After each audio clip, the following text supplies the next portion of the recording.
And thanks to Jay and to Carol Cowan and Middlesex Community College. As a congressman, I helped the college acquire this building, and every time I'm in this building, what a fabulous job that Middlesex has done with it. And this is a great room, but this is a great building, and I think another example of how the community college can be such a fabulous community partner. And I see the partnership between the university and the college only growing in the years ahead. But Jay, thank you very much, and thank you for letting us use this facility. What I thought we would do, and I want there to be a lot of interaction back and forth, but I think it's important that the university kind of present what we've been looking at, what we've been thinking about, and give some background information, and then we have an open dialogue.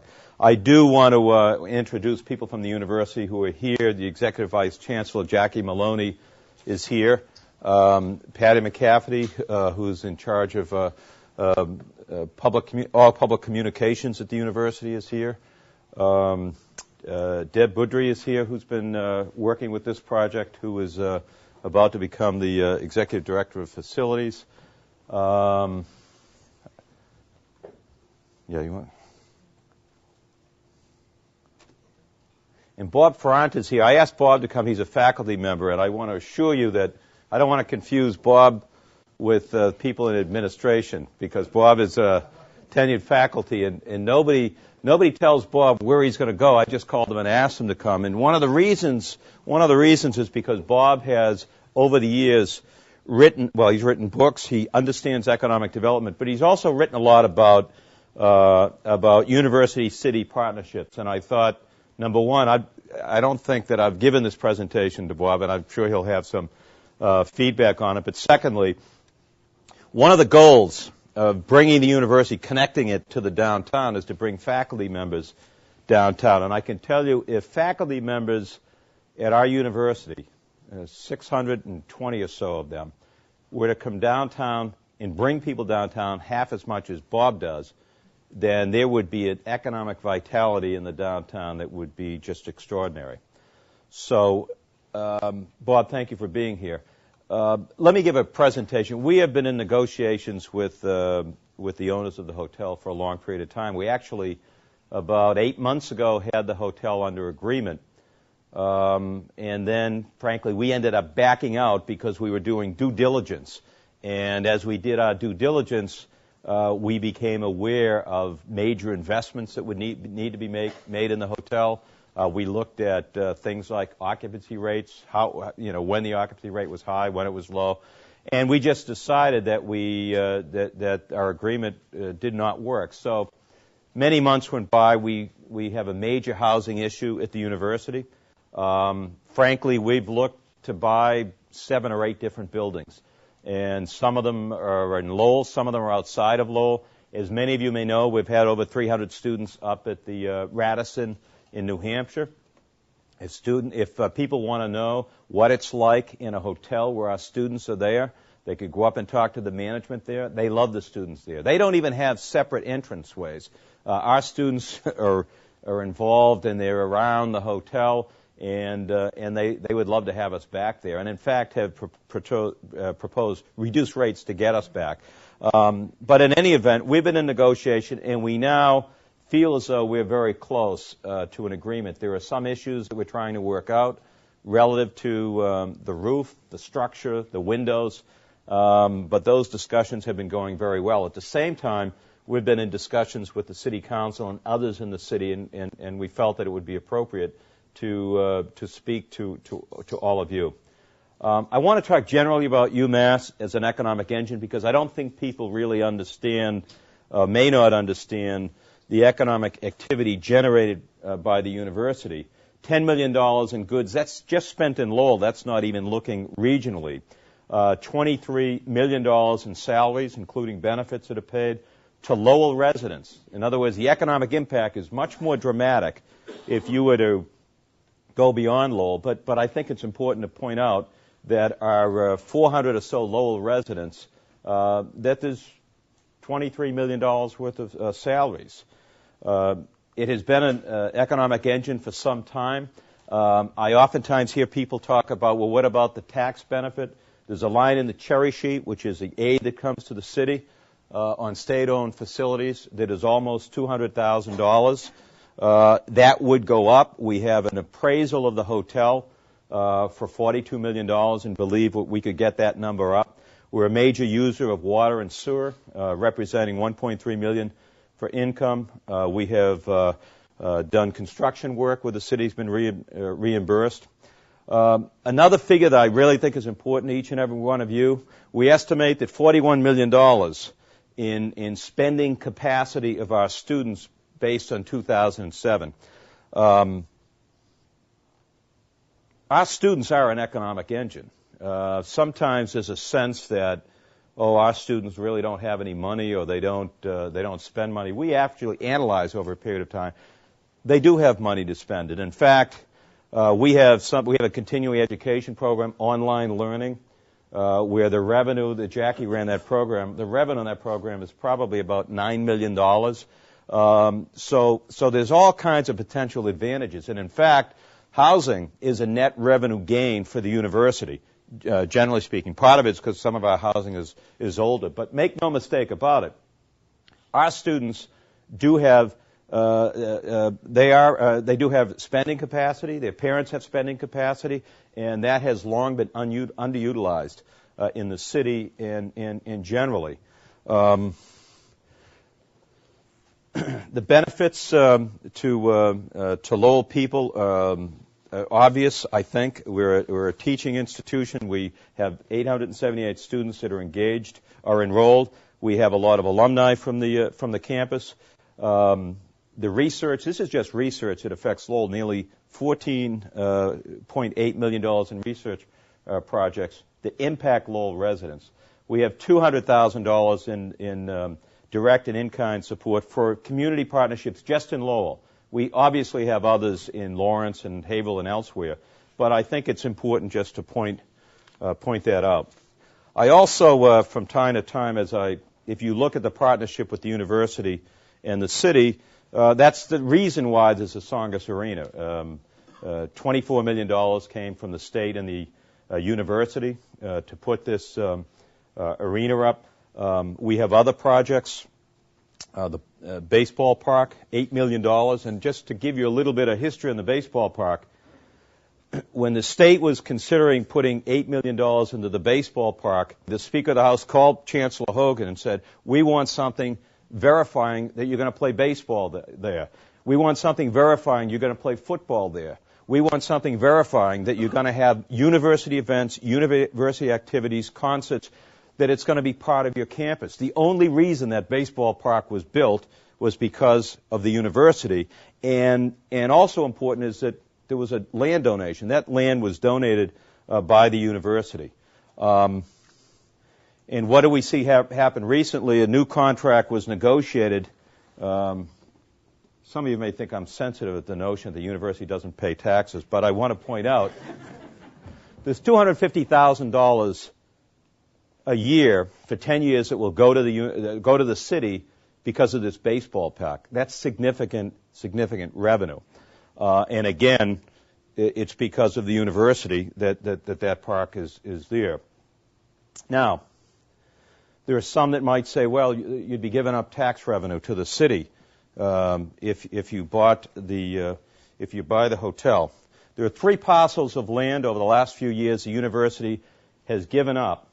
Now, when the university decides to give up a parcel, you can expect that the university is looking at other parcels that they may want to acquire.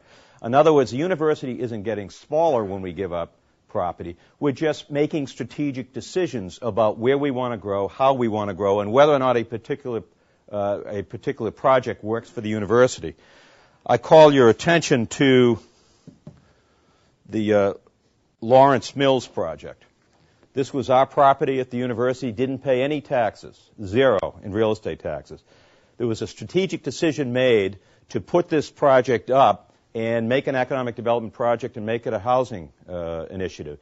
The university was part of a task force with Senator Pangiatakis, who took the lead.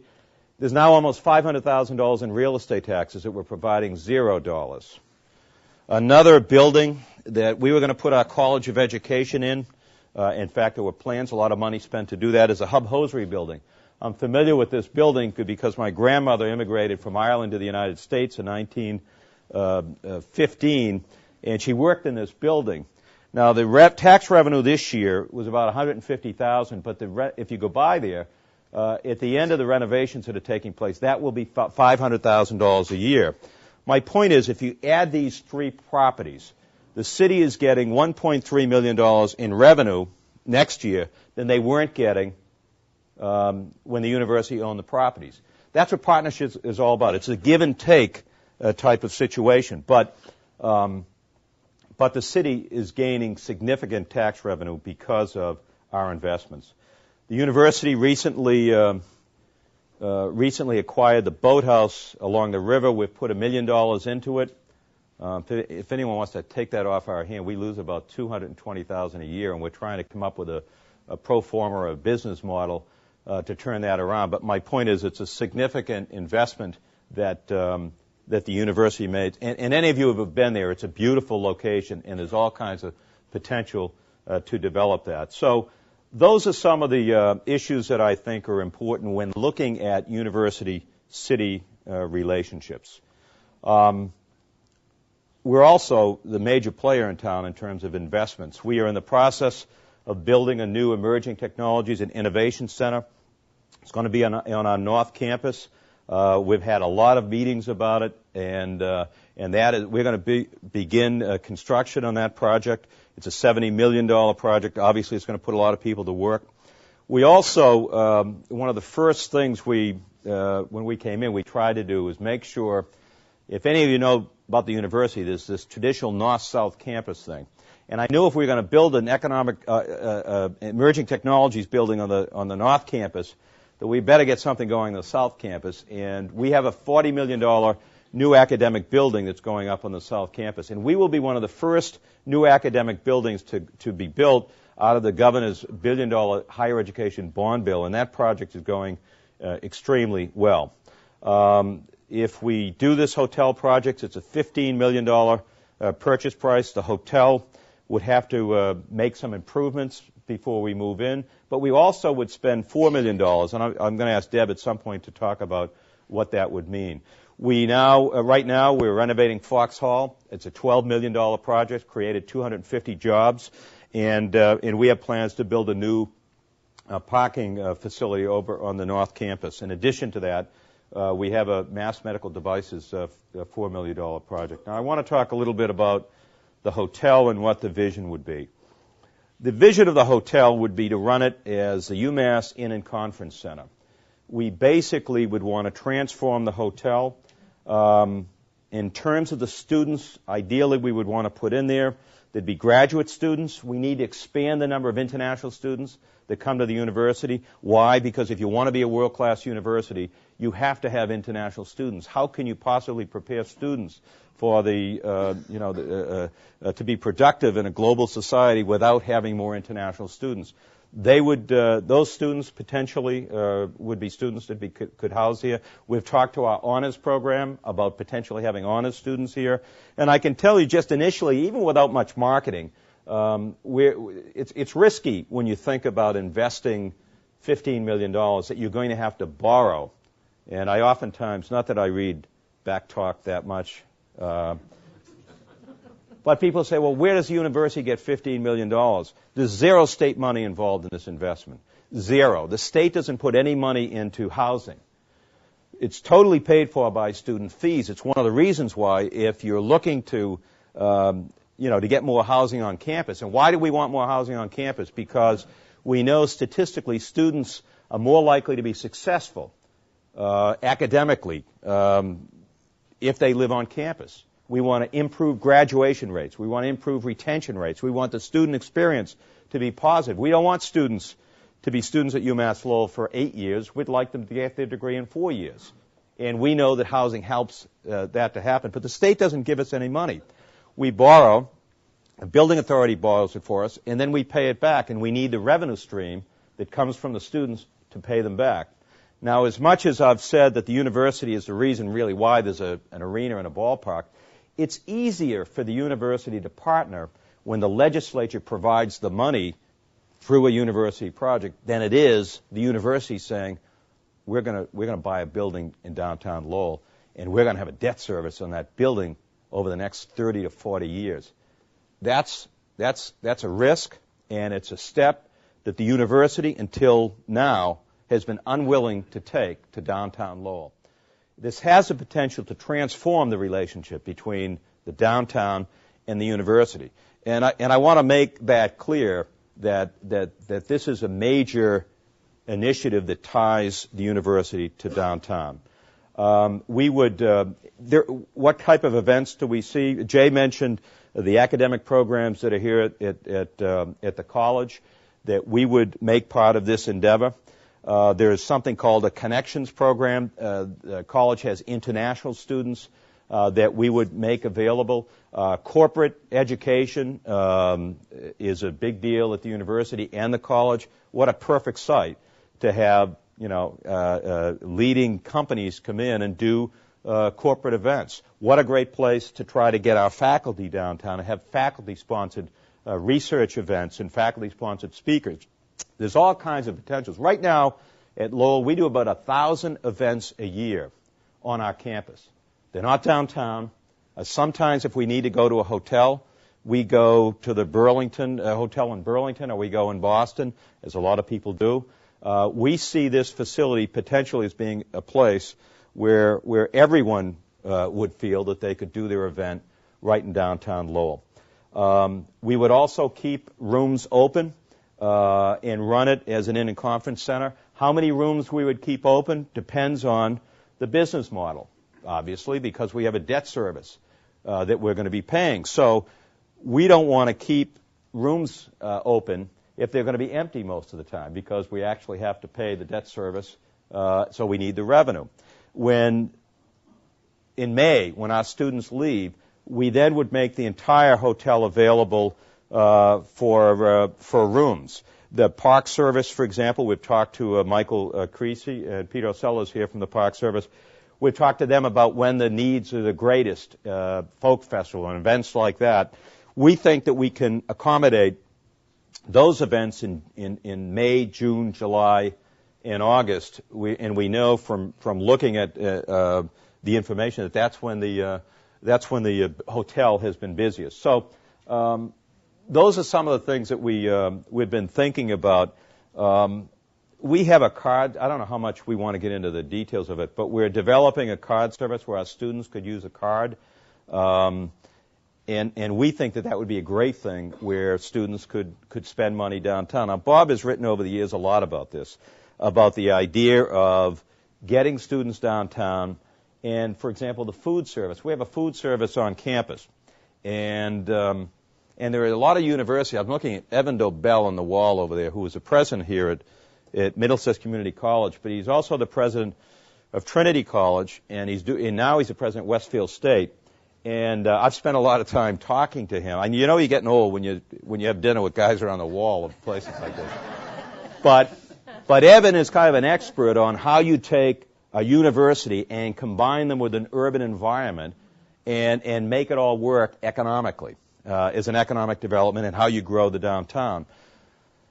So he has a lot of ideas about it, and I've invited him to come, and I think Jim Cook is going to invite through the Lowell plan. But there are all kinds of examples in the country where these types of partnerships have gone well. There are some other examples when they haven't gone so well. So part of what we need to do is have an ongoing dialogue about what would the business community like to see, what works and what doesn't work. How complicated would it be to be part of the food service so that the students on their food service could get breakfast downtown or dinner or lunch. So all of these things are things that we need to kind of work out, but I see enormous potential. We have an orientation, for example, where all our new students come, and they bring their parents in most instances. There are 2,000 people there. Well, I'd like those 2,000 people to be downtown Lowell. What I also want is we want every student to take a tour of the National Park. Why? Because I don't think students that come to the university realize what a great place Lowell is, and it's to our advantage. I oftentimes hear people say, well, what does the city get out of this? What does the university? And they make it seem like there's this competitive. Trust me, what's good for Lowell is good for the university. What's good for the university is good for Lowell. We are connected, and this project, assuming it goes forward, connects us even more. Obviously, what we want to do is create an intellectual, cultural, sort of social center in Lowell. I think that was what was intended when the hotel was built. When this hotel was built, I was a young congressional staffer for Congressman Jim Shannon. I actually worked on the UDAG grant, which is a federal grant that the developer Arthur Robbins got for $5 million to help as an incentive to get him to build the hotel there. He also had an incentive in that Wang had their training center right across the street, and they committed to half the rooms in the hotel. In addition to that, state and federal money were put up to build that garage, which was also another incentive. So the idea would be to make it more of a college town, and that's complicated. There's a lot to that to make that happen. One of the things we need to do at the university is we need to get a better system to get our students to and from the east, south, and north campus, and that would be including in the hotel as well. As you can see, we want to introduce a downtown shopping debit credit card. We will have that ready in September. I know Bob will mention this idea of food service. That's a little more complicated, but it is something that we could do. Why hasn't the university done it in the past? Well, because the university loses money on that. In other words, the university makes money on the food service. Why would the university be willing to do it now? Because we're invested in downtown. We can't afford. We're now invested in downtown, assuming we do this deal. For $15 million, we can't afford to have a restaurant closed downtown. We can't afford. We want it to be a place where restaurants are really doing well. So we have now an economic interest, which changes the equation a little bit. I thought, Deb, if you could give just a little bit on what we would physically do to the building, and then we can open it up to questions. It's well built and has a wonderful place in the city, right at the heart of all kinds of things that are coming together. So that's one of the things that makes it possible to really make the. The other thing that it has is it's fairly easy to create a separate identity for the residence hall portion and for the conference center and inn portion. And that means that it makes that switch during the year easier to allow those two places to each have their own character. Before getting into that, though, the other thing that's a real opportunity here that's perhaps a little underdeveloped right now is the relationship of the ground floor of the hotel to the canal in the back and to this park on the side. These are terrific spaces. They're really wonderful, but they're kind of hidden away. You would never know driving up to that end that was back there. And I think one of the couple of initiatives that we see as being important, one is to open this up and reconnect it so that you get the city fabric really coming together and blending around the whole hotel. The other, as I mentioned, is to create an entirely new entrance for students. And this would basically allow students to come in their own door and have this really continue to serve the inn and conference center on the Lowell floors. And that combination means that you can operate those two things at the same time and have them really have their own identity. We're also looking. Part of that is to have some of the meeting space on the second floor and have become part of the common space for the residence hall. And therefore, we would probably consider taking some spaces on the ground floor and converting those to additional meeting spaces. Again, connecting back to that outdoor, garden area and then out to the park and back to the canal. So the potential there is terrific to really make it a contributor to the entire downtown, as well as to the economics of the project and the city. So that's the lightning version. One issue there are a lot of issues involved here. One of them is parking. Parking is something that we're legitimately going to have to try to find a way to figure it out. As part of our purchase price for the hotel, about $1.8 million of it will be designated towards parking because the hotel has 320 spaces in the garage next door. Why? Because when the hotel was built, as an incentive, the state and federal government built this garage and said, okay, the hotel will have 320 spaces. The problem with that is you have an empty hotel most of the time, which means the spaces are empty most of the time. The city has actually leased spaces out to students, for example, at Middlesex. So we have something, we've had discussions with Middlesex. That's something we're going to have a dialogue about and figure what we do about parks. So we're going to be flexible about those types of things, but one of the most important things is we talk about it. Now, when the garage was built, it was built so you could actually add on to it. So one of the things that we're going to have our consultants looking at is whether or not we could add to that garage. But that gets complicated because it's a city-owned garage, so we'd have to kind of figure that out. But just as we've gotten involved in this, there need to be more parking spaces downtown. You all know that probably better than I used to know it.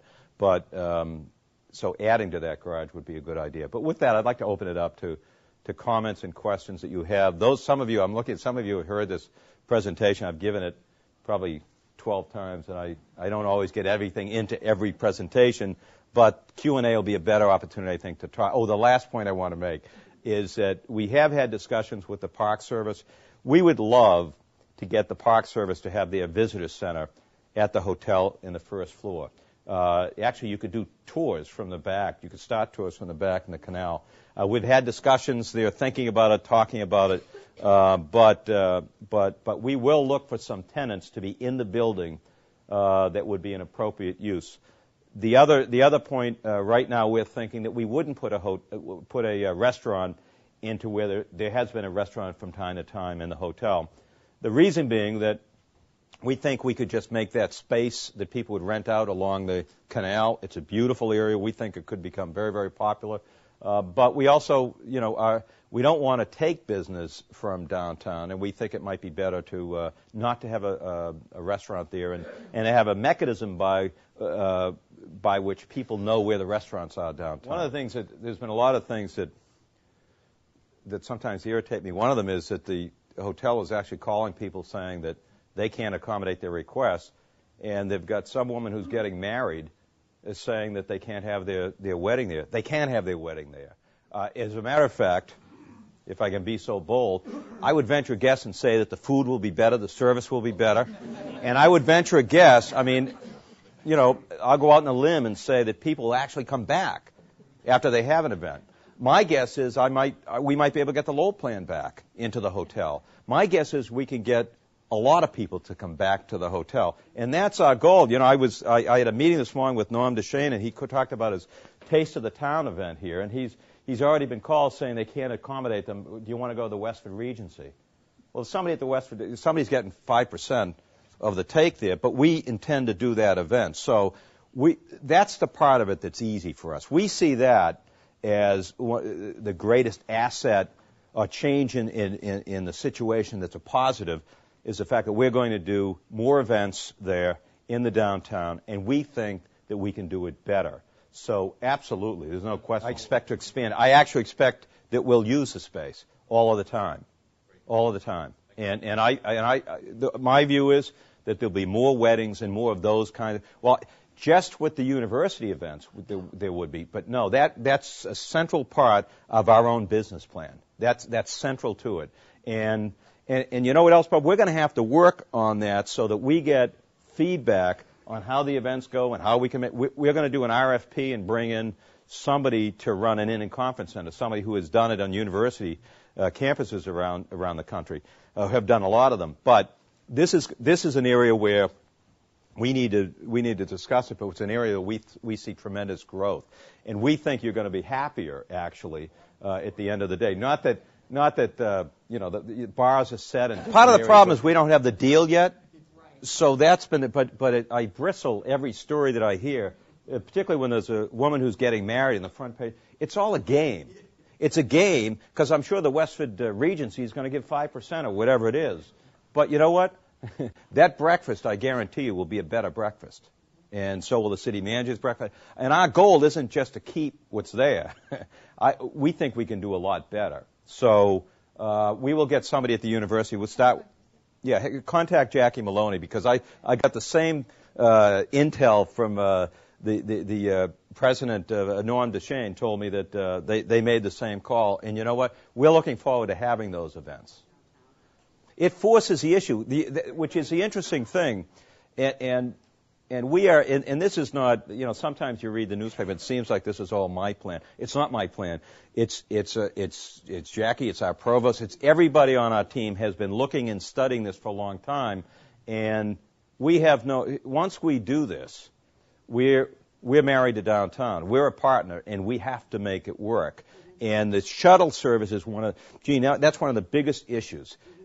We have to do a better job with shuttles between our campuses and getting people downtown, and it's not adequate. How do I know it's not adequate? Because I don't get on a shuttle when I'm on the North Campus and I have to go to the South Campus because I wouldn't get there. Well, we want it to be, once faculty and staff are taking the shuttle, the shuttle's working then. So we're doing a transportation study. I don't know, Deb, if you want to speak to this, but we're going to do a full transportation study. We're also applying for federal transportation money that's available to try to fix bridges in Lowell that buses can't go over.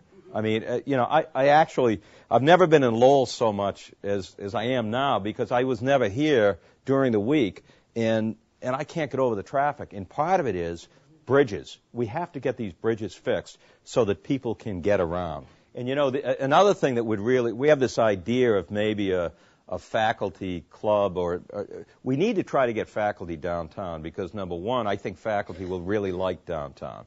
And number two, that instantly changes the downtown. I mean, it just changes it.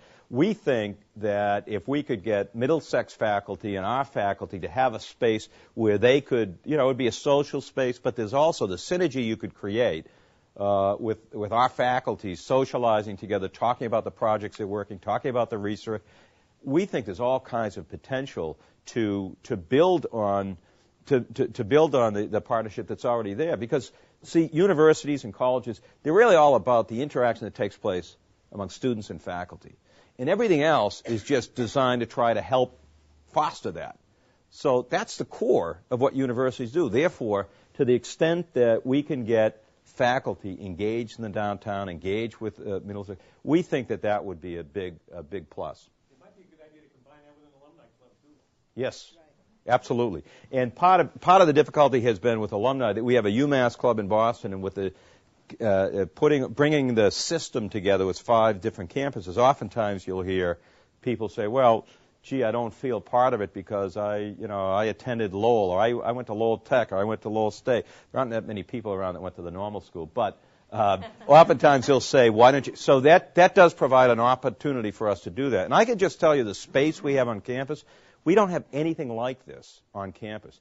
This space is great space. The kitchen is just a fabulous kitchen. You can do so much with that kitchen. So there's all kinds of potential. And yes, we're going to design this whole place to be kind of a, university focus, and people, and also for us, it's branding. The reality is, the UMass Lowell brand, this is a great opportunity to just reinforce what we're trying to do. That's exactly right.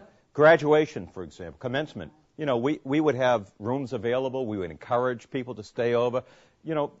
Getting, and that helps us as well as helps the city because I think Lowell, I know a lot about Lowell, and when I look at how many people live in downtown Lowell now, what condominiums have sold for over a period of time, the number of people that have moved in from Cambridge and from Boston and elsewhere, I think now is the right time for this all to work. Now, keep in mind, in the early 80s, the university did a lease agreement on a piece of housing. It didn't go so well. Didn't go so well because a student got injured, and it was a big deal on campus, and nobody wanted to go to the building anymore. So that's one of the reasons why we're going to have 24/7 campus police in the facility. That's one of the reasons why we're going to have separate way to go in and out. Security is going to be critical. But it's a great building in that it's sort of on its own, too. We have orientation where we literally get 2,000 people, parents, students, that come to the campus. To have a facility like this totally changes the dynamic frankly, we lose too many students. We want to try to be selective in our students, too. And we lose students that go to private universities that academically aren't rated as highly as we are because of our facilities or for their impression or whatever it is. And I think in this day and age, if we can, we want to attract some of these students that go to literally inferior, academically inferior institutions. For Middlesex or in the university, and we'll give you all the rest, we won't compete with you. Well, maybe we can get somebody to come in and put a 110-room hotel right next to the arena, which, by the way, would really help the arena, too, because the arena doesn't have enough of these big spaces that are needed to attract a lot of shows. Deb could give you the details of it, but we even have a hard time attracting state conventions that are nominating conventions because you have to have certain conference space. So there's potential there, I think, down the road, too. That's one of the reasons why we haven't announced the deal. It doesn't seem that way to me. They claim that they can have it done, but that's one of the issues that we're trying to work out.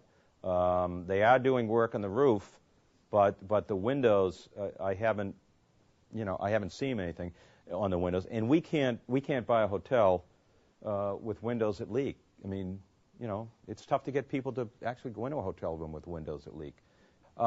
They tell us that they can do it, prepare the windows, and just do it floor at a time. They claim that they can do it. What they're telling us is that they can have this done, and they will have it done, and that it won't negatively impact the folk festival. Now, I guess the question then would be, could they do it? Is there a way to get the windows ready and then pop them out and put them in from, say, July 28th until the end of August? I don't know the answer to that. They're supposed to have it. They're supposed to have all of this done by now. I'm doing what I shouldn't be doing, which is sort of going over negotiations in public. But they tell us they can do it. But I share your. I'm skeptical as well, Peter. I hope all of you will consider the fact that the fact that we're willing to put $4 million into a separate entrance tells you what kind of facility we want to run. That's a lot of money to put in, but we think it's important for students to go in a separate facility. And if those of you that are familiar with Warren Street, it's one way going. It's really not busy over there at all, and in fact, is very easy to get in that way. And I did an event a few years ago with the president, and that's where he came. That was the best place to come in, where there's not much activity, nothing going. So now keep in mind, from a university perspective, we're paying a lot of money for 320 spaces that are already leased out to everyone else. It's kind of interesting, isn't it? I mean, we do as a community have an issue in that we don't have enough parking in that building, and that's why I think figuring out how to go up would be would be in everyone's interest. But I don't know. We're willing to, talk about how this could work most effectively. For example, you guys at Backshore Mills have spaces that are reserved, and we would certainly keep our students out of those spaces that are reserved. I don't know what we're going to do about should we reserve 320 spaces. It might be better to tell our students to go to the top of the garage and figure out a way to limit how many are in there so that we don't have reserved spaces. I mean, even though we're supposed to get it, we want to be flexible so that it works. A, we can't have them parking in those spaces, and B, we want to make sure when there are events, if the theater has an event and there's also an event at the auditorium, which happens often, that's pretty much a sold-out event. We could potentially get our students into the early garage, if that's the case. We could potentially put more cars on campus, though if you're familiar with our campus, there's not a whole lot of parking. But we're willing to work on that.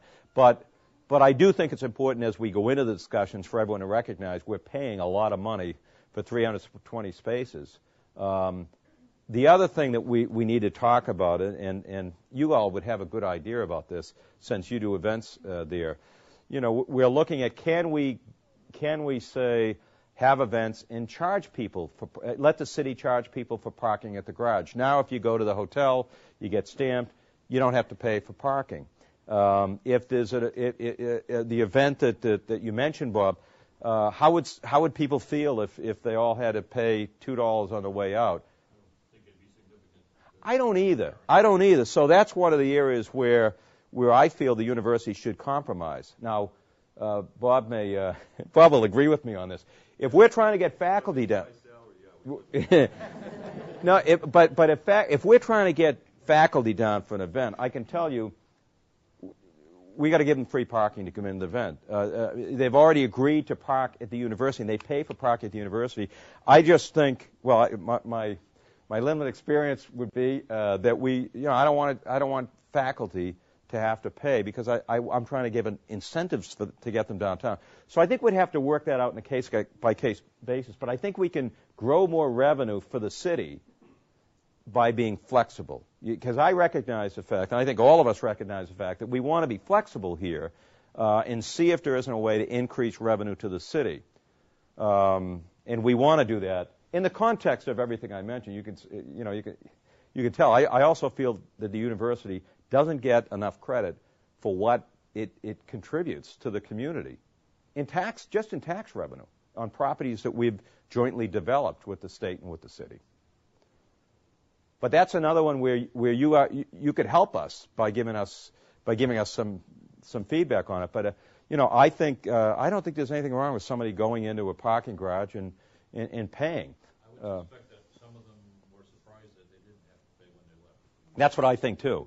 And under our business model, there'd be 3 times as many of those events as there are now. So I think the city would realize an increase in revenue there, because I don't think we need to have a business model where people get free parking to park in a garage like that for an event. We recognize, and we have a lot of meetings about signage, about how we're going to keep up. It's really, we understand that it's really important that property not look as good as it does now, but even better than it does now. And that represents a challenge for the university, a challenge that we all recognize. So, I envision having an opening event where we get a major speaker in, and maybe it's a black tie event, and everyone in the community attends and they leave saying, wow. So when you change something like this, you have to make sure it works. Bob? And in the last few weeks as this has been percolating, I've actually brought lots of my students for walks downtown from North Campus to see what's down here. And it's always the same thing. Wow, if I had known this stuff was here sooner, I'd have been down here a lot more. So I think that's another thing that's really going to be advantageous. I also think over time, right, because it's going to take a while to develop the programming and everything in it, but the fact that you can have in the downtown sort of an intellectual center in a way where you can have speakers and professors coming in and giving talks on a Thursday night, inviting people in from, all the new condominiums and everything in the downtown, come in, intermingle with students, have things where, you're coming in and you're having dinner with students and talking about the city with them, that all that's going to energize and going to really create a sense of destination in a different kind of way. And also, if you think, in the last 2 or 3 years, we've been doing film festivals downtown that have had overwhelming attendance. You could put every other Thursday night a movie in there and draw people into the space that way, to use the space, again, to have things for people who are moving into the downtown to use. That becomes attractive for real estate brokers saying, well, what can we do downtown? Well, there's this incredible place across the way. The final couple of things that I know we've talked about this a couple of times is that we've got a lot of local dairies, farms, and other things around here. So think of the impact if you start buying. I'll eventually work it out with the food services to buy the milk, all the baked goods and things from, the Brazilian bakery right up on the corner, and Richardson's Dairy and Shaw's and things like that.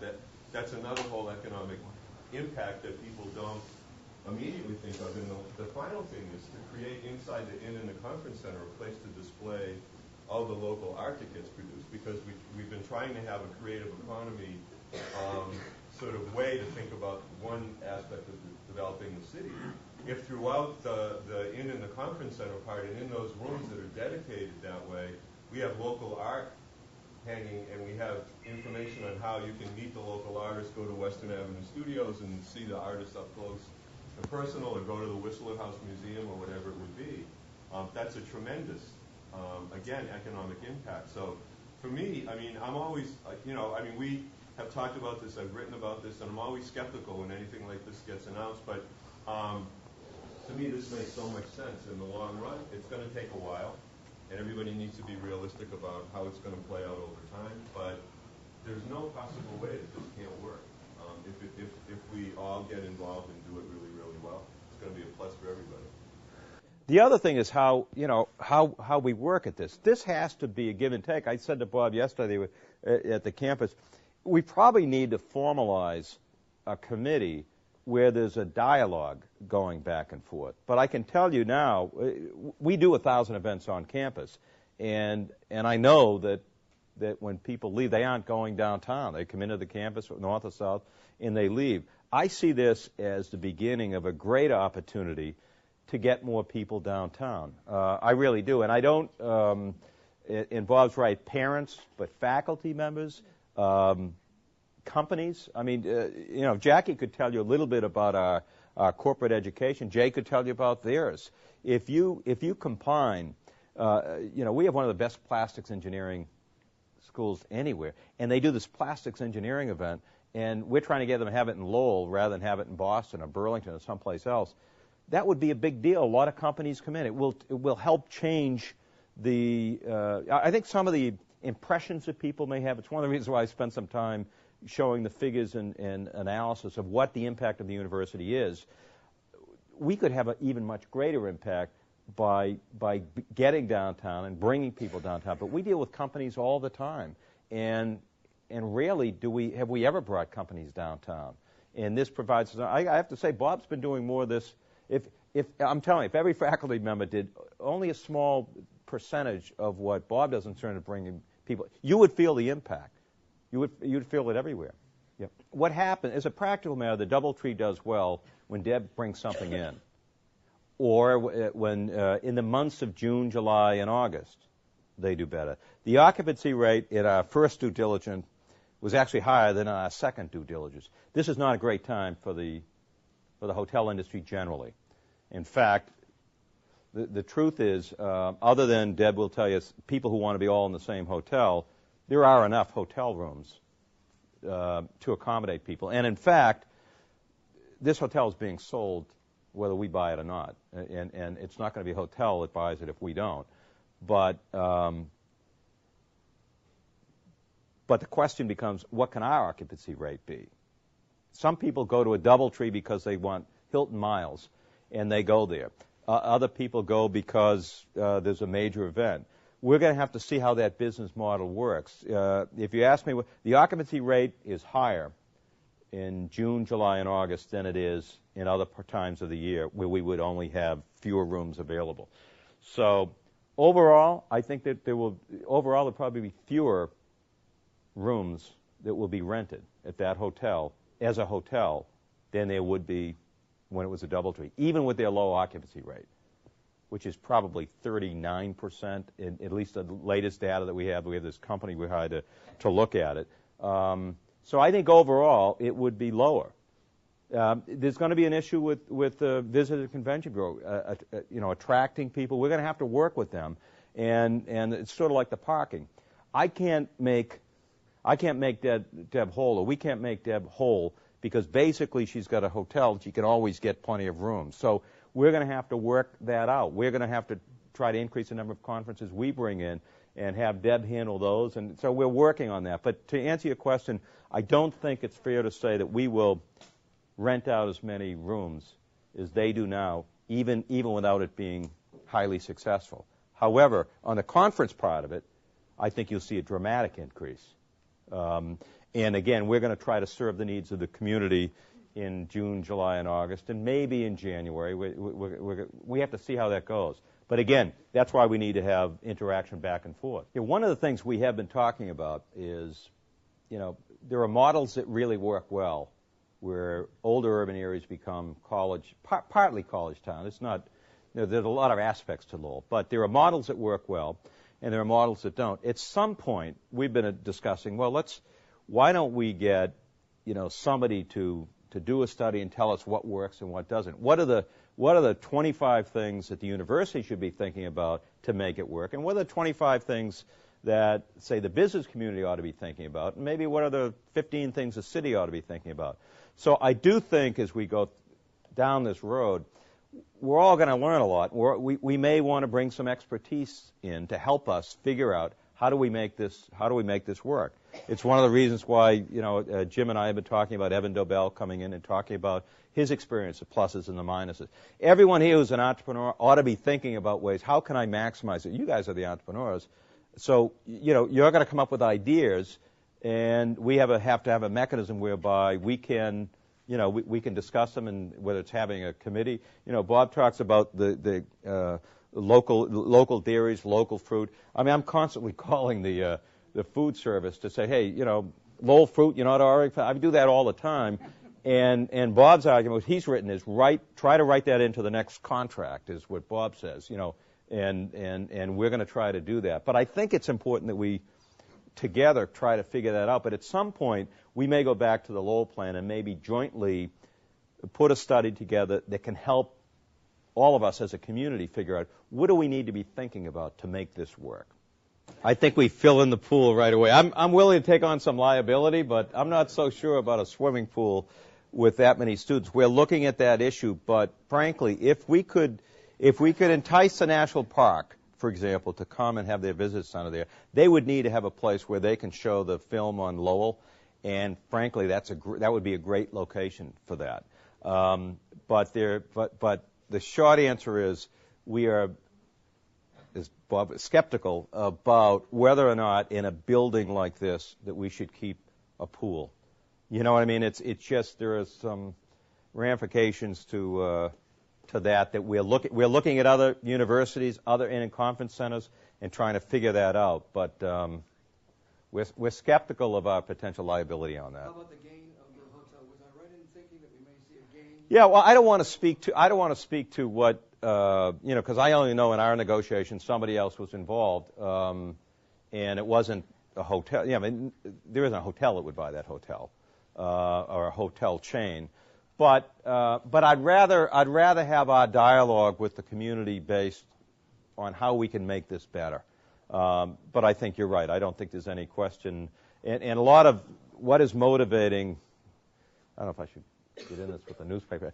Basically, if you own a hotel, and these guys, they own 40 hotels, and the markets, credit markets being what they are, there are a lot of things in play here that make it really advantageous if you own 40 hotels to take your worst performing and get it off the books. But I'd let the economists over at the university do that. I'd rather not. There would be 2 students to a room. Those would be separated from the guest rooms that would be open. That could be anywhere from 200 to 350, let's say. It will depend upon how the business plan works out and how many beds we can rent out. But as you can imagine, if you borrow $15 million and you've got debt service, you can't really afford to keep empty hotel rooms. And it's not like we have 40 others we could take a loss on. We really can't afford to take a loss. We need this to work. So that therein lies the challenge. But yeah, they would be separate. They'd be guest rooms, and the rooms. What we're working is trying to figure out, how do you have rooms? Already, students are going to get larger beds because we would keep the double beds. We don't want to take. We don't want to put little beds in because then we're not going to be able to. Nobody wants to even go to a low-price hotel and have a little bed, right? And actually, what we hear from students who are at the Radisson, you know what they love about it more than anything else? The big bed. So it kind of works for students and it works for us.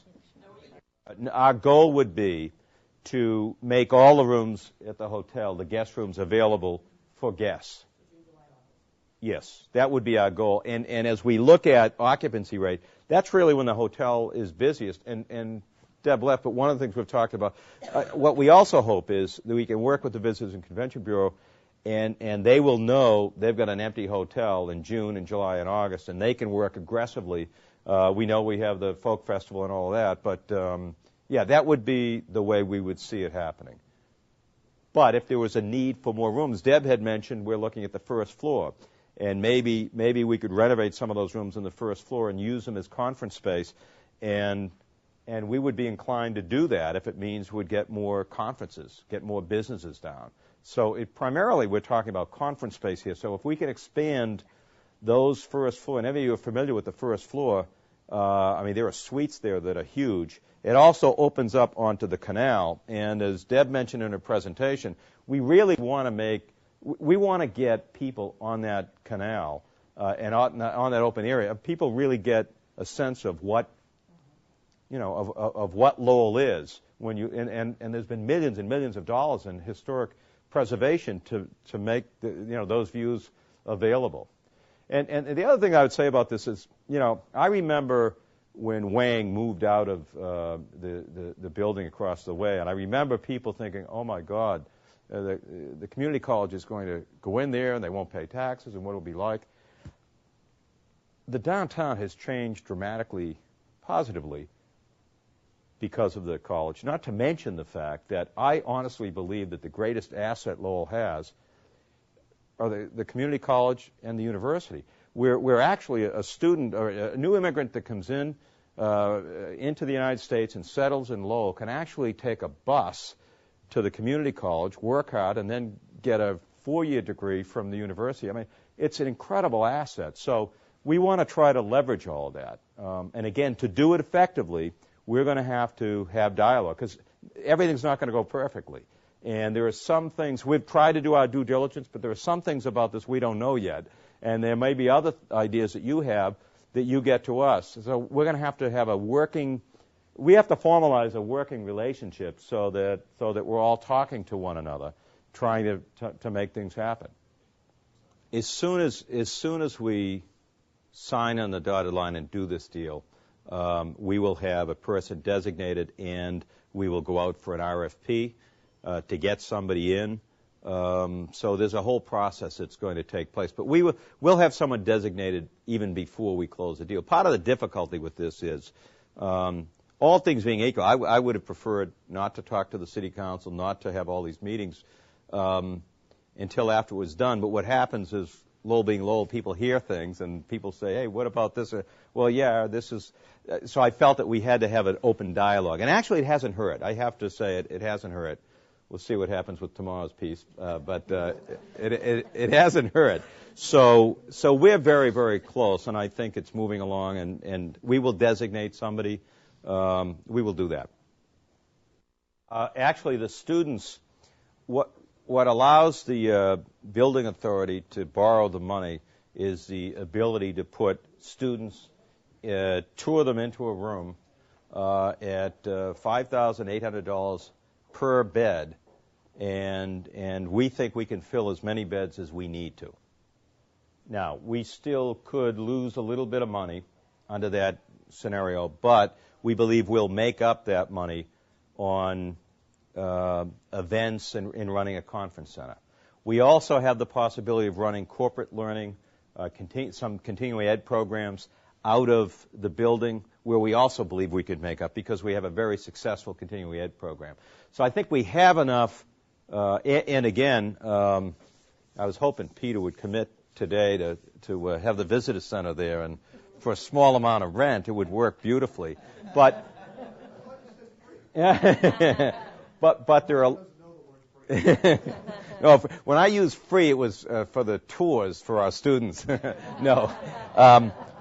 So we would look to find other ways to generate revenue, and maybe by some small lease agreements. So that's how the model will work. For example, if we took 150 rooms and we put 2 students per room, that's pretty good revenue, and that's just this year's projected. Obviously, the cost of rooms over a period of time is expected. The cost of beds goes up, and it's a built-in. The reason why the building was appraised for $42 million as an in conference center was the ability to bring in students who pay a set amount of money.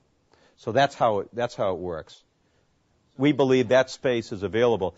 Now, when I say conference center, obviously the hotel, the largest room is not as large as ideally you would like to have.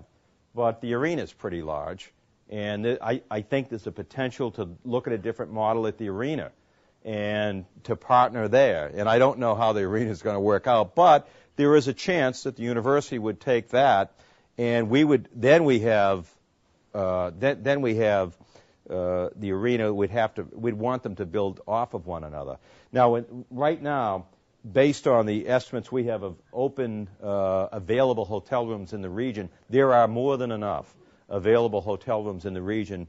It's not perfect in the sense Deb would tell you that some groups that come in would like 200 rooms in the same facility, and that's going to be an issue. But you know what? If you look back, there's no way Arthur Robbins would build a 252-room hotel today if he knew what we know now, because Wayne didn't take half the rooms.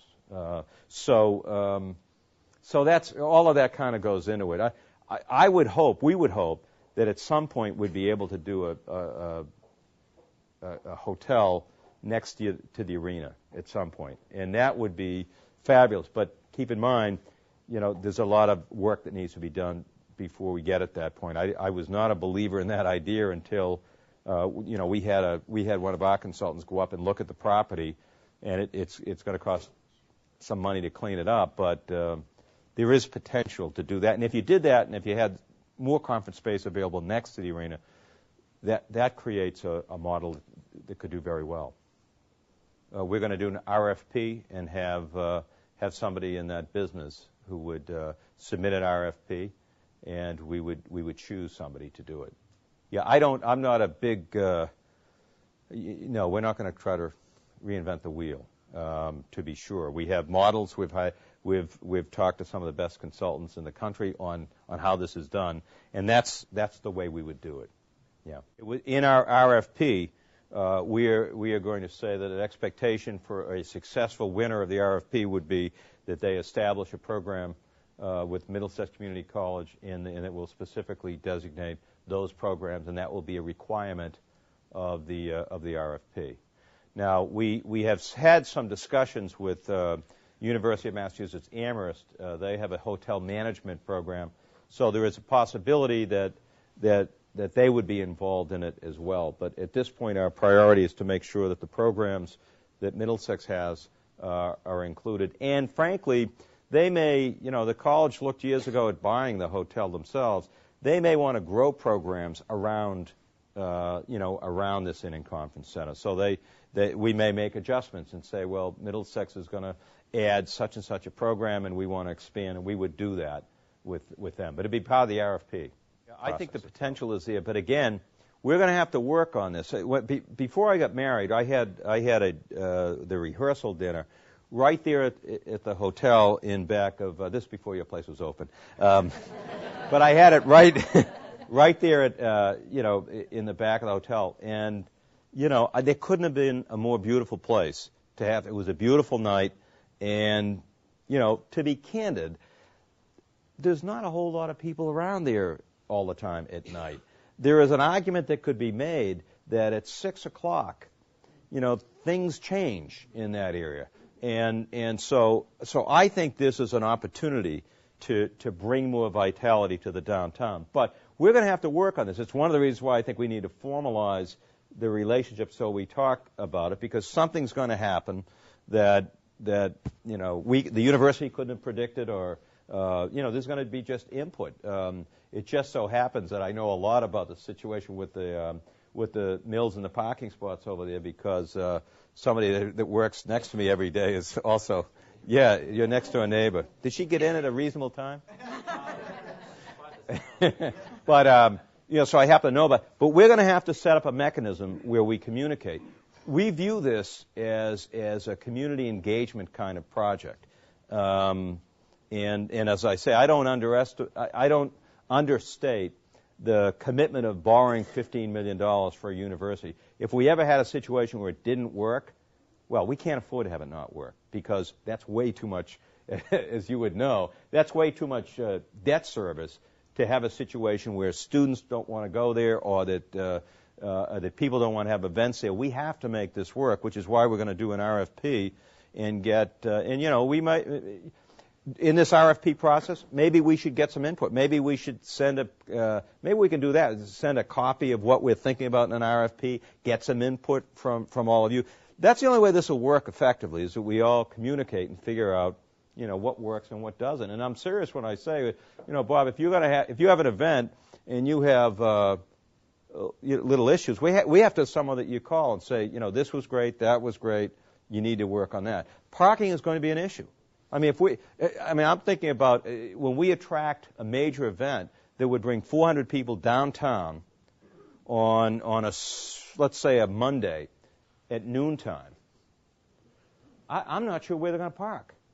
I don't know where they would park. So think about it. We could do a major event downtown at noontime and bring in 400, faculty, business people, and have an event. And I'm not sure there's any place for them to park. So we're going to have impediments to what we attract just because there's no parking. Think about that, though. As we look at it from our perspective, we say, okay, that's fine. We want to do an event. We want to do it Monday at noontime. 400 people are going to come. It'd be great for everyone here. Get those people downtown. Where are they going to park? So there are things that we're all going to have to work on, I think together.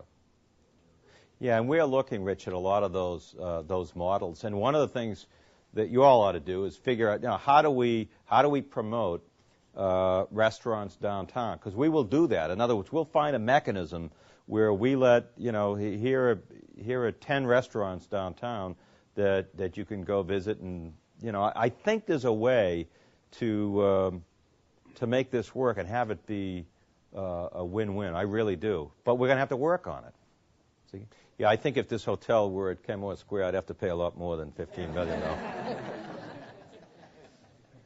But I do believe that downtown is, people, as Bob will tell you, our students, our faculty, they will, I really believe they'll fall in love with it when they get down there. And I really believe in this idea of every student, and even parents, should take a national park tour. When you take a park tour, particularly a student who's here for an intellectual experience, it changes their whole perspective. This is actually an unbelievable laboratory to learn.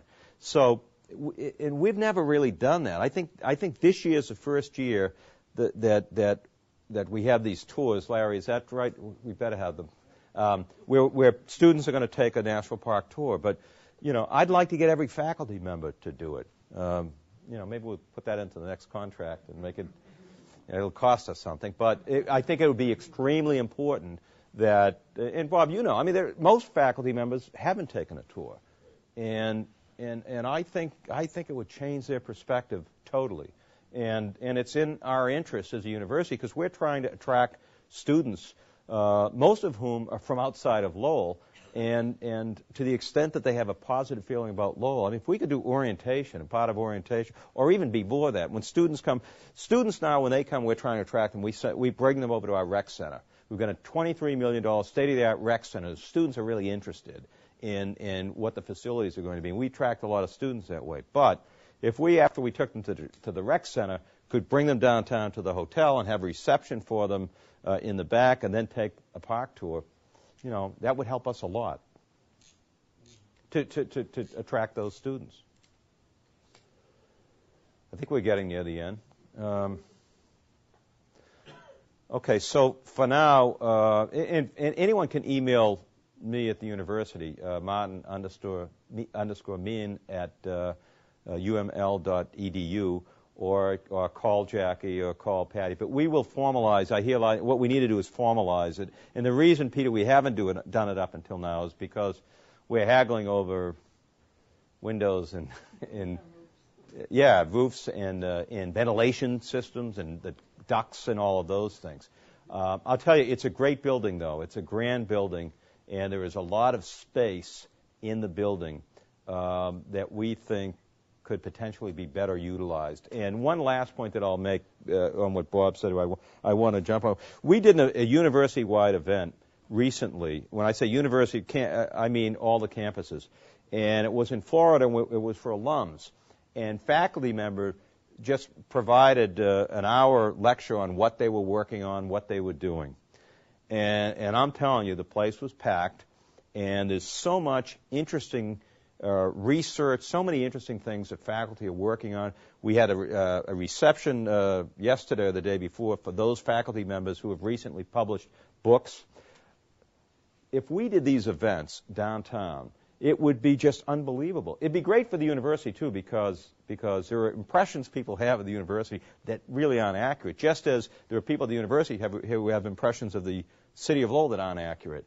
And this can be a great attempt to sort of bridge all of that. Email me, call Jackie. We will set up a formalized system for communication. But thanks very much for coming.